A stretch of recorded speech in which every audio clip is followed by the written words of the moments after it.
Let's introduce our hovercraft, Beetle. To calculate required power for lifting our hovercraft, we did fluid mechanics analysis. Assuming incompressible, steady, and inviscid airflow, mass conservation, and Bernoulli equation were applied for the analysis. For calculation, we measured propeller area, hovercraft area, jet area, and floating height. We applied the two equations for the propeller area to get the air speed and pressure below the propeller. We obtained an equation about the difference between the atmospheric pressure and the bottom pressure of the hovercraft. From that result, we got an equation about the required force for lifting the hovercraft. Substituting all parameters of our hovercraft, we obtained required power for lifting our hovercraft. Considering efficiencies of the motor and the propeller, 230.5 watts is needed to make the hovering. Next, hardware part. The unique characteristic of Beetle is using duct and air guide.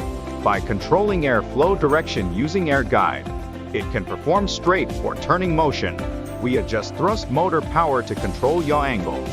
Curved shape of the duct minimizes the energy loss of the wind. Making Beetle tilted while moving forward increased its speed as shown in the diagram. By using shelves, we achieved enough weight balance after mounting all things. These are the final pictures of the hovercraft.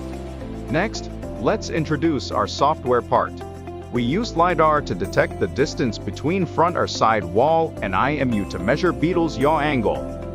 We divided LiDAR detect range into 5 areas to avoid problems from sensing wrong walls because of rotation. When Beetle stands parallel to the center line, it only determines its next movement using the data in third region.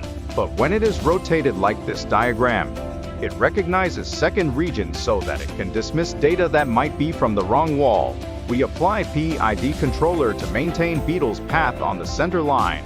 We set reference in the form of x plus L theta. So, we tune not only gains for PID controller but also L gain. All of Beetle's motions are based on stop and go method. It always stop before move on to the next mode. So, to reduce the time for achieving all goals, what we tried were decreasing the stop duration, giving more power when turning, making it faster in straight motion.